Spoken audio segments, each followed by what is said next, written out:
Et dans l'actualité des idées aujourd'hui, le populisme peut-il être démocratique? On en parle avec notre invité, le sociologue Federico Tarragoni, maître de conférence à l'université Paris Diderot. Après l'énigme révolutionnaire, paru aux Prairies ordinaires en 2015, et sociologie de l'individu à la découverte, il publie aujourd'hui L'esprit démocratique du populisme, toujours chez le même éditeur, donc à la découverte. Un mot barbare, ce mot populisme, selon lui, à la manière de Foucault, c'est-à-dire qu'il ne dit pas bien ce qu'il veut dire. Un mot insulte, un mot caméléon, un mot inculte peut-être aussi, qui recouvre des réalités politiques, somme toute très différentes. Alors ici, on essayait d'affiner un petit peu cette définition, de comprendre à quoi le rattacher. Bonjour à vous, Federico Tarragoni. Bonjour. Populiste partout, populisme nulle part, pourrait-on dire. On assiste en ce moment à un brouillage d'essence. Écoutez. États-Unis, Italie, Brésil, Hongrie, jusqu'où déferlera la vague populiste? We are transferring power from Washington, D.C. and giving it back to you, the people. Qu'est-ce qu'on entend quand on entend quelqu'un qu'on va dire populiste? Leur franc-parler, leur style direct, sans filtre, avec des insultes contre les minorités, contre les femmes, contre les homosexuels. C'est leur contestation du droit et c'est leur méfiance instinctive à l'égard du travail des journalistes. Une rhétorique également anti-élite, anti-média, qui a fait leur succès électoraux. Ça veut dire quand même que le populisme, c'est une menace pour la démocratie. Populisme, la contagion mondiale. Donald Trump. De Viktor Orban. La victoire de Boris Johnson. Le Brésil voit arriver à sa tête un président d'extrême droite, Jair Bolsonaro. Sans souveraineté et sans le peuple, il n'y aura plus de démocratie. C'est le peuple, pour le peuple, par le peuple. Cette force historique nouvelle qui naît. Avec la fin du communisme, c'était l'épuisement d'un cycle, alors que là, c'est de façon brutale, violente et manifeste l'émergence d'un nouveau moment politique.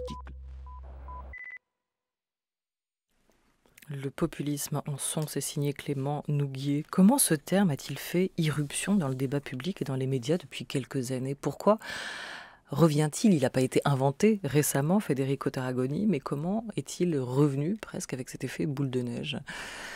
Il est venu, en fait, il est revenu d'actualité dans les années 80, suite à l'irruption, en fait, dans le champ politique européen et aussi aux États-Unis, d'une nouvelle droite conservatrice aux accents néolibéraux, qui a aussi, en quelque sorte, défendu un renouvellement du nationalisme.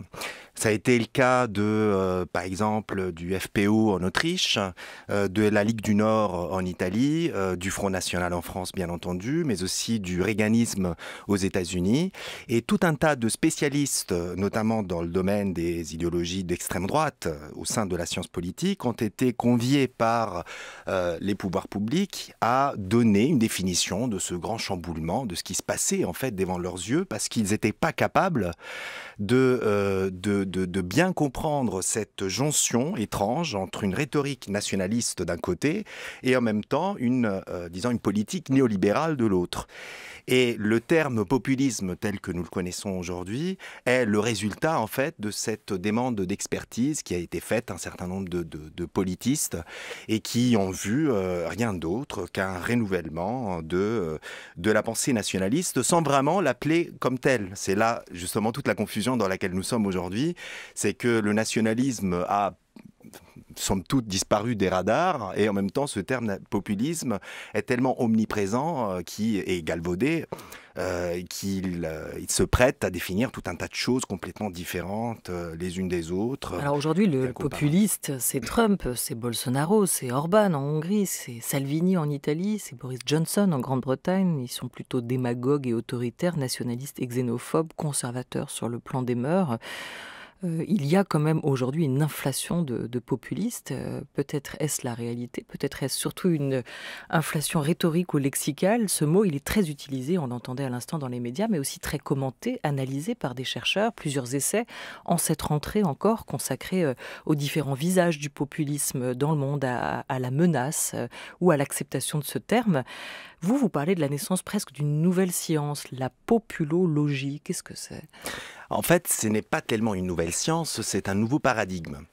C'est un paradigme d'analyse de la réalité politique qui passe par ce terme fourre-tout et complètement inflationniste du populisme qu'on va donc utiliser pour décrire des mouvements sociaux progressistes, des mouvements politiques d'extrême droite, des partis des extrêmes, et y compris la rhétorique démagogique de tous les leaders politiques. Dans les exemples que vous avez évoqués tout à l'heure, il y a effectivement des nationalistes, il y a des racistes, il y a des démagogues, il y a des proto-fascistes. Mais justement, la force de ce terme dans ce nouveau paradigme a été en quelque sorte de liquider tous ces termes du débat public et aussi des sciences sociales et de recouvrir en fait tous ces termes qui disaient bien quelque chose d'un terme qui ne dit plus rien. D'ailleurs, vous avez testé un peu vos camarades autour de vous et vous leur avez demandé ce qu'était le populisme pour eux et ils en retiennent un truc plutôt d'extrême droite, mais qui peut aussi se balader, transiter entre la gauche de la gauche et la droite de la droite, qui tourne autour de l'idée d'un mécontentement populaire, d'une rupture avec l'élite, l'establishment, et qui viendrait menacer nos démocraties en leur cœur. C'est ça, c'est surtout l'idée de menace en fait qui permet de relier tous les phénomènes qu'on place sous le terme de populisme. Oui, en effet, j'ai fait une mini-enquête qui n'a rien à voir avec évidemment une enquête sociologique rigoureuse. C'était une enquête préliminaire au fond chez des amis, des voisins, des copains, des collègues et tous partageaient malgré, c'était ça l'intérêt de cette enquête, malgré l'absence de définition consensuelle de ce terme, tous partageaient au fond un ensemble de représentations, un ensemble de visions autour de ce concept. Et c'est donc à partir de ces représentations partagées, malgré l'absence de définition consensuelle, que je suis parti pour définir ce paradigme que je nomme la populologie et que je décline en 4 grands axiomes qui sont aujourd'hui totalement consensuels et que je m'attelle donc à déconstruire parce que je pense qu'ils sont entamés d'erreurs logiques. Alors quels sont ces 4 grands axiomes ? Le premier, c'est que le populisme est soluble dans la démagogie, c'est-à-dire que le populisme ne serait rien d'autre qu'une nouvelle forme de démagogie. Le deuxième, c'est que le populisme peut être tant de gauche que de droite. Le troisième, que le populisme est une alchimie étrange entre la démocratie et l'autoritarisme. Et le quatrième, celui qui au fond constitue la grammaire d'ensemble des 3 précédents, c'est que le populisme surtout menace. Menace nos démocraties, c'est la plus grande menace que nous vivons au sein de nos démocraties représentatives et libérales. D'ailleurs, vous ne cessez de le rappeler, taxer son adversaire de populiste aujourd'hui encore, de gauche ou de droite, c'est le disqualifier, c'est le discréditer, et vous dénoncez cette fonction normative du mot, l'usage du populisme qui neutralise finalement toute critique, toute discussion et qui désamorce toute possibilité d'alternative. C'est le fondement même du paradigme populologique. Autrement dit, l'opération de pensée qui caractérise ce paradigme et qui a été inventée par des politistes et qui aujourd'hui est utilisée par les journalistes, les médias, les hommes politiques, les hommes au bar. Le fondement même, l'opération fondamentale, c'est en fait de définir le populisme par un jugement de valeur et puis de déduire de ce jugement de valeur la définition positive du populisme, c'est-à-dire ce qu'il est scientifiquement. Ce jugement de valeur, d'ailleurs, peut être vise la compatibilité ou non du populisme avec la démocratie. Donc d'un côté, on a une majorité d'analystes qui disent que le populisme est incompatible avec la démocratie, et de l'autre, il y a une minorité d'analystes politiques autour de l'école des sexes et de Chantal Mouffe, qui au contraire considèrent le populisme comme la quintessence même de la démocratie, comme le salut même de la démocratie. Alors, lors même que ces 2 paradigmes, ces 2 jugements de valeur, si l'on veut, sont radicalement aux antipodes du point de vue idéologique, eh bien au fond ils partagent la même opération fondamentale, c'est-à-dire le populisme doit être d'abord défini par un jugement de valeur. Qu'est-ce que vous en pensez ? C'est menaçant ou c'est bien ?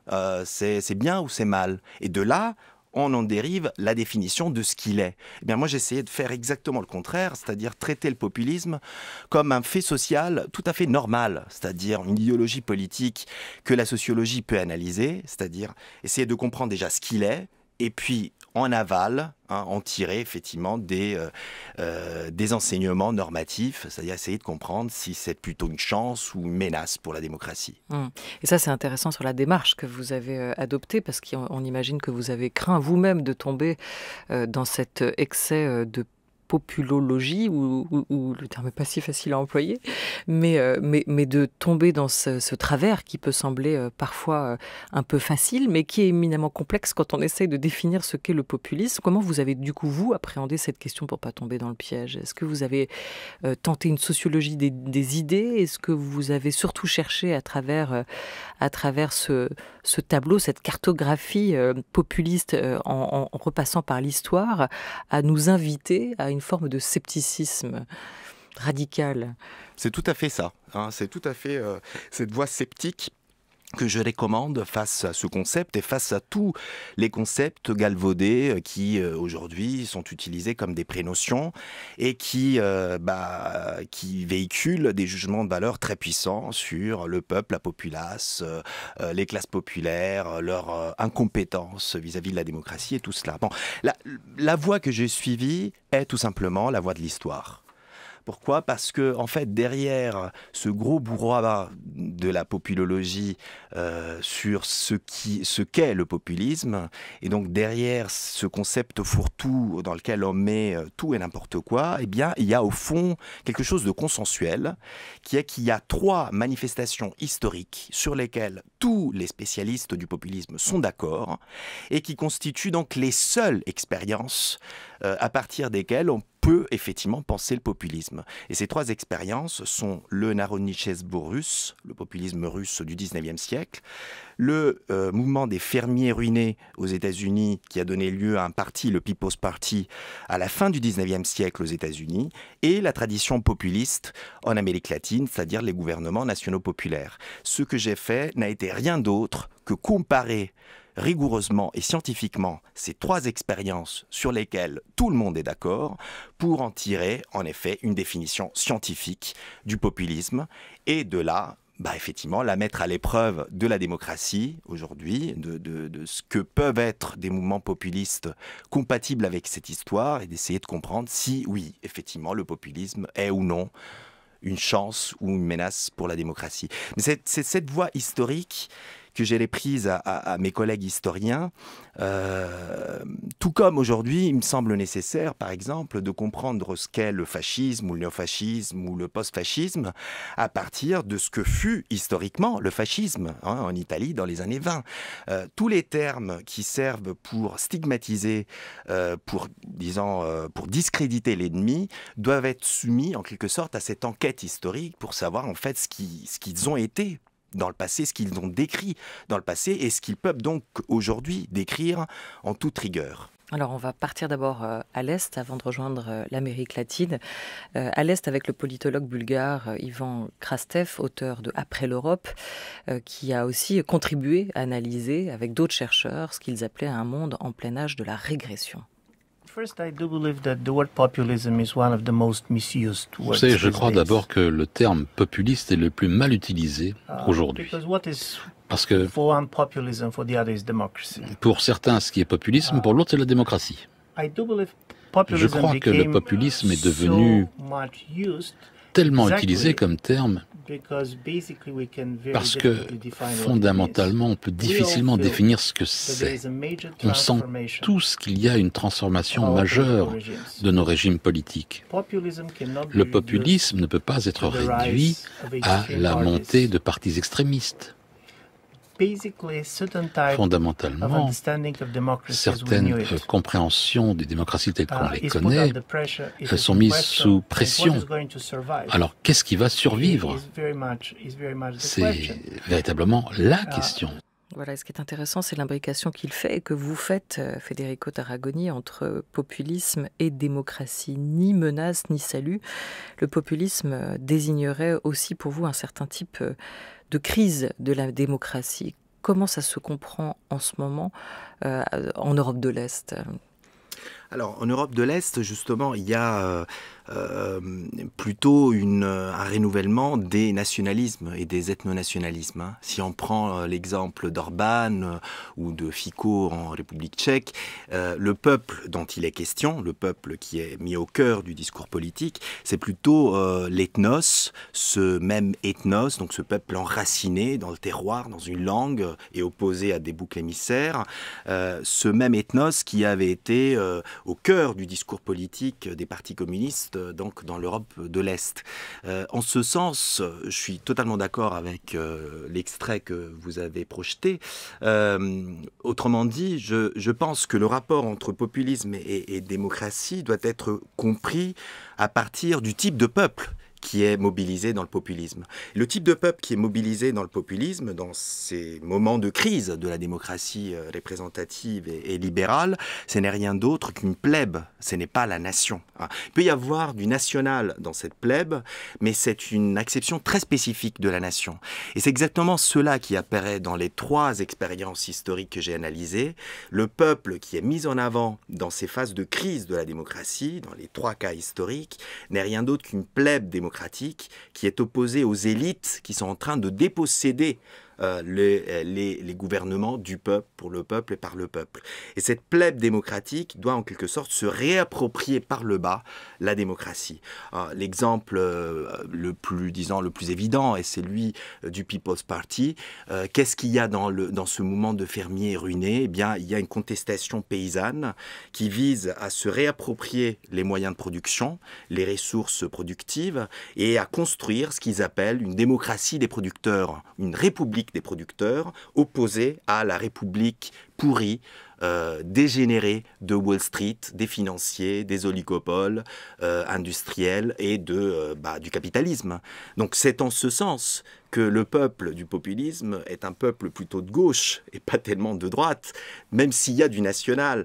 Mais la caractérisation de la nation qui est associée à ce peuple est une nation très ouverte, est une nation qui n'est pas opposée au bouc émissaire, mais qui est surtout pensée en rapport avec la question démocratique. Et qui va l'incarner alors, cette contestation? Alors, il y a plusieurs possibilités. Il y a toujours, ce que je dis dans mon livre, du charisme démocratique dans le populisme. Autrement dit, la spécificité du populisme, c'est que c'est une tradition politique plutôt émétière, plutôt révolutionnaire, plutôt sauvage. Autrement dit, ça n'a jamais donné lieu à des partis politiques et à des manifestes idéologiques. Raison pour laquelle, soit dit en passant, c'est si difficile d'analyser le populisme et de le définir, parce qu'on n'a pas, comme pour le socialisme ou le communisme, des manifestes, des œuvres philosophiques, des doctrines.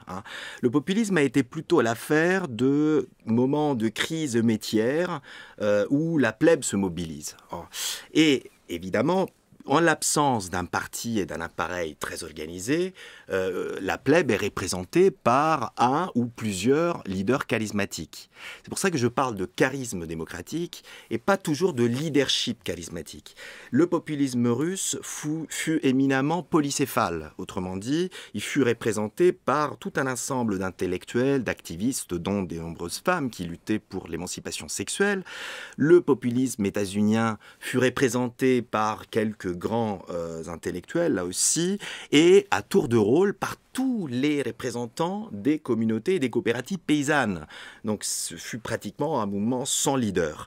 Et le populisme latino-américain, lui, oui, fut bien incarné par des leaders charismatiques aux velléités plutôt autoritaires sur le moyen terme.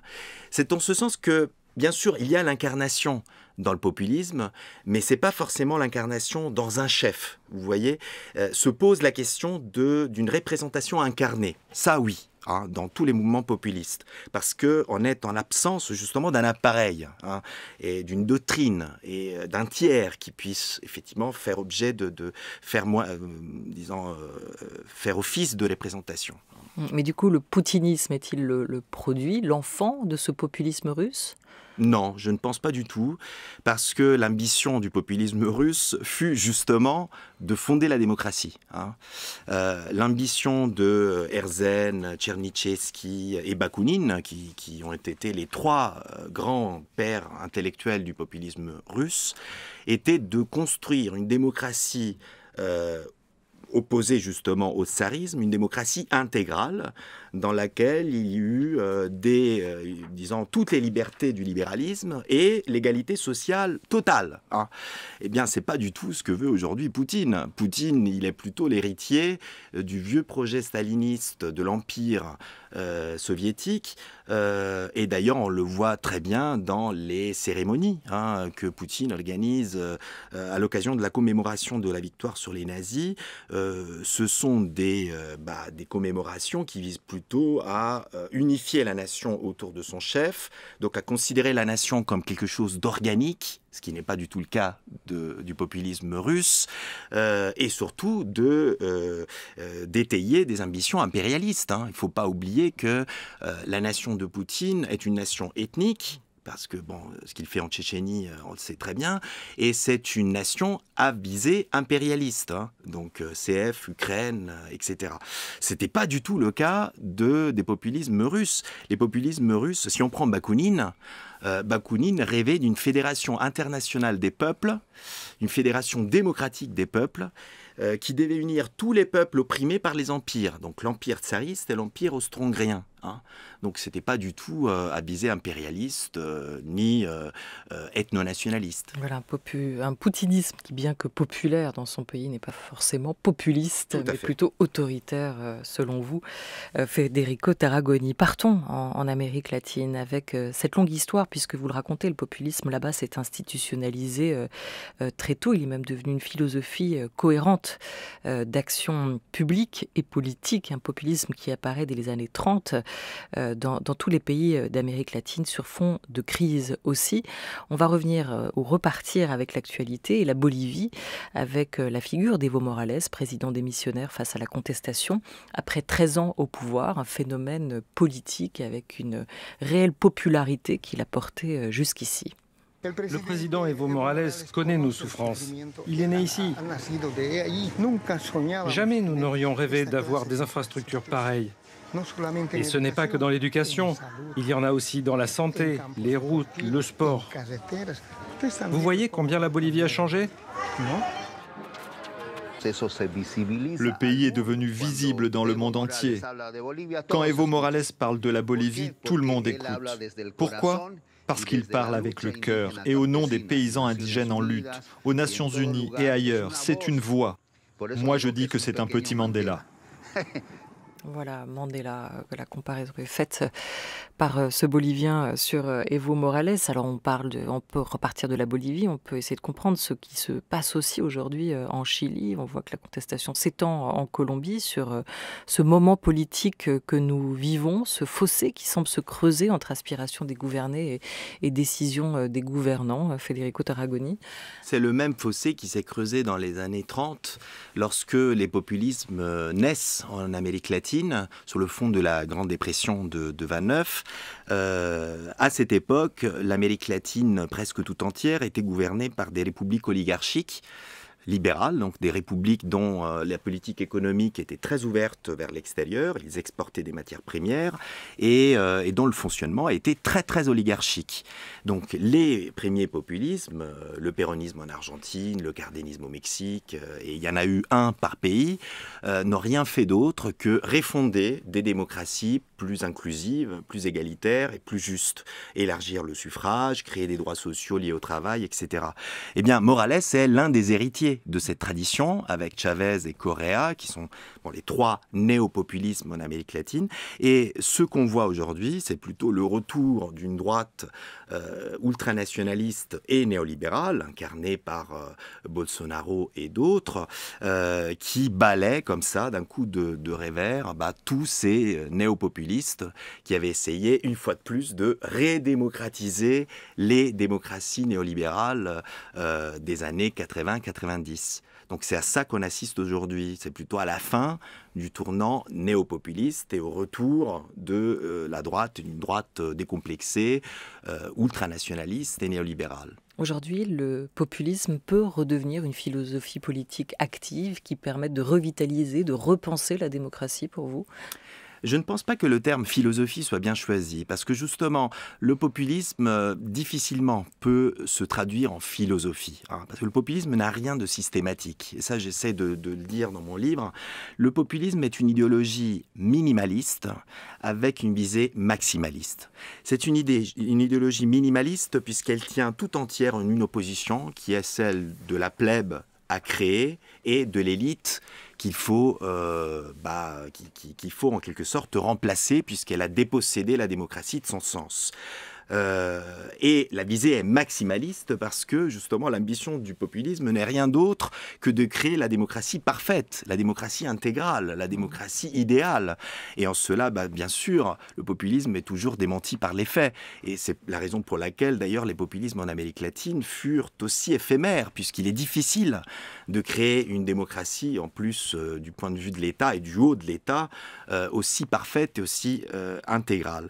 Mais je pense par contre que ça peut être une stratégie politique. Ce n'est pas mon but en tant que sociologue, puisque le but de la sociologie, c'est d'éclaircir les choses, pas de donner des stratégies pour l'action, mais c'est le but des femmes et des hommes politiques qui pourraient se réapproprier cette histoire cachée, cette histoire inconnue du populisme. Ce qu'on tentait de faire des mouvements comme Podemos exactement, en Espagne. Pour remobiliser en quelque sorte la plèbe contre l'élite. C'est ça le but. Je crois que l'opposition est aujourd'hui très pertinente et elle a été exploitée par Podemos, le mouvement 5 étoiles, la France Insoumise, Syriza et d'autres. Mais cette stratégie doit être suivie en connaissance de cause et en sachant ce que le populisme a été, avant même de pouvoir inventer un nouveau populisme à l'avenir qui devrait être en tout état de cause non nationaliste et radicalement démocratique. Voilà, Podemos qui était allé chercher ses référents aussi en Amérique latine avant de devenir le mouvement en phase d'institutionnalisation aussi que l'on connaît en Espagne. C'est passionnant, ça s'appelle L'esprit démocratique du populisme, Federico Tarragoni, et votre ouvrage paraît dans la collection L'horizon des possibles à la découverte. Merci beaucoup à vous. Merci à vous. France Culture, il est 13h22 et comme un jeudi sur deux, il est l'heure pour vous de retrouver le rendez-vous de la médiatrice.